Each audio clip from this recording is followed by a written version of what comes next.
By Jessica Contreras, The Washington Post. He arrived at the coal mines, textile mills and industrial factories dressed in a three-piece suit.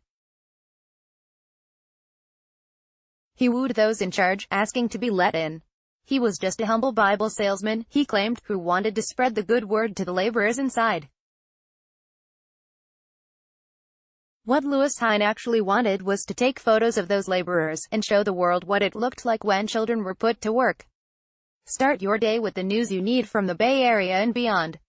Sign up for our new Morning Report weekday newsletter. In the early 1900s, Hine traveled across America to photograph preteen boys descending into dangerous mines, shoeless 7-year-olds selling newspapers on the street and 4-year-olds toiling on tobacco farms. Though the country had unions to protect laborers at that time, and Labor Day, a federal holiday to honor them, child labor was widespread and widely accepted. The Bureau of Labor Statistics estimates that around the turn of the century at least 18% of children between the ages of 10 and 15 were employed. Hine's searing images of those children remade the public perception of child labor and inspired the laws to ban it. Today, the Library of Congress maintains a collection of more than 5,000 of Hine's photographs, including the thousands he took for the National Child Labor Committee, known as the NCLC. Maud Daly, age 5 and Grade Daly, age 3, photographed by Hine in 1911. Hine wrote that each girl picked a pot of a shrimp a day for a Mississippi oyster company. The youngest said to be the fastest worker, Hine noted. Library of Congress. It was Louis Hine who made sure that millions of children are not working today, said Jeffrey Newman, a former president of the New York-based committee. The organization's mission wasn't about showing the public that children were being used for financial gain, that was already a well-known fact.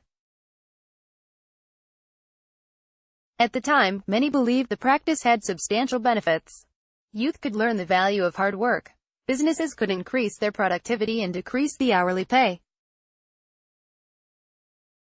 Parents could depend on their children to support the family, meaning the adults could work less or not at all. As one mother remarked to the NCLC in 1907, "I am really tired of seeing so many big children 10 years old playing in the streets." Hine's photos showed the price, unsafe working conditions, dangerous machinery and business owners who refused to educate the children or limit their working hours. Though there had been investigations that attempted to expose these circumstances in the past, the industry simply dismissed those reports as the term they would use today is fake news, said Hugh Hindman, a historian of child labor. When Hine comes along and supplements the investigations with pictures, it creates a set of facts that can't be denied anymore. Taken with a heavy graphics camera, Hine's photos were paired with captions and stories from his interviews with the children, who would tell him their ages, backgrounds, and working conditions.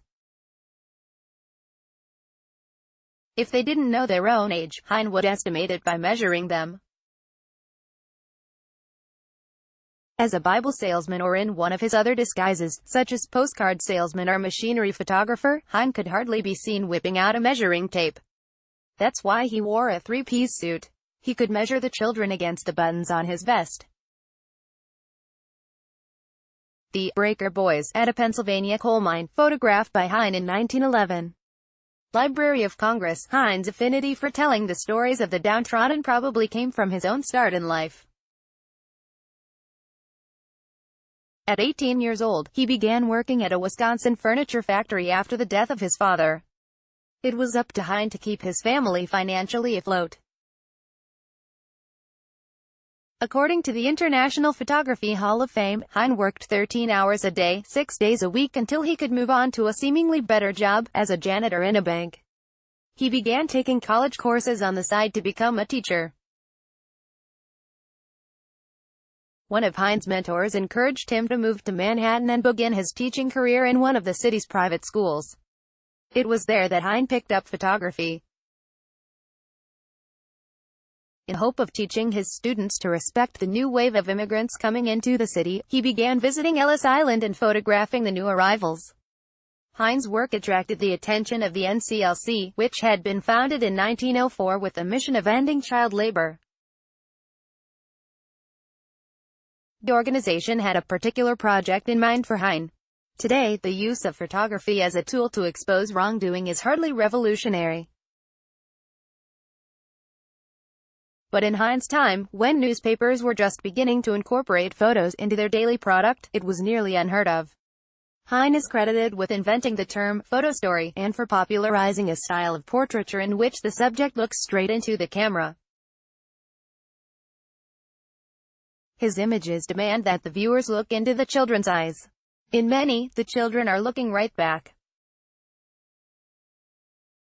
The National Child Labor Committee published Hines' photos in its publicity material, trying to influence lawmakers and power players to address the injustice being done. Exhibits, newspapers and progressive media outlets picked up his outrage-inspiring work, ensuring it was seen across the country. But there was no such thing as going viral in the early 1900s. The spread of Hines' photos, and the reform that they inspired, was extremely slow. The Fair Labor Standards Act, the federal law that would prohibit most employment of minors, wasn't passed until 1938. Hines died 2 years later, long before his work would be recognized for the impact it had. In 1916, Hines took this photo of Harold Walker, a 5-year-old field worker in Oklahoma. Library of Congress. Now Hines' photos appear in museum exhibitions, are sold at auctions for upward of $5,000 apiece, and are credited with influencing generations of documentary photographers.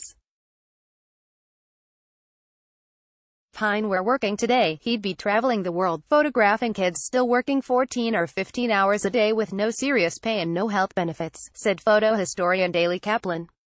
But the effort that funded and published Hines' work, the NCLC, is no longer continuing his legacy. The organization spent more than a century investigating labor issues in fields, sweatshops and well-known corporations, including Burger King. But in 2017, it shut down without announcing its closure. Its website disappeared. Its phone number still rings, but no one answers. Newman, the former NCLC president, said the organization simply ran out of money and had trouble paying its debts. In its final years, the threat of child labor didn't have the fundraising power it once did. In the rare instance in which an organization dedicated to a social ill had worked itself out of a job, the NCLC board decided to declare victory and just move out, Newman said. There may well come a time when the NCLC may need to be reinvented and started up again, he predicted. Hines strove to show that working conditions for children were unsafe. At a Georgia textile mill in 1909, he found boys so small they had to climb on the machinery to mend broken threads. Library of Congress. Without the NCLC, there remains one organization still bearing Hines' name, a fellowship for Duke University graduates who want to become documentarians. The young fellows chronicle lives inside food pantries, foster homes and struggling neighborhoods. Their work is in the spirit of Hines' legacy, but looks incredibly different. Along with still photos, they employ video, audio and even virtual reality to show the injustices of the world.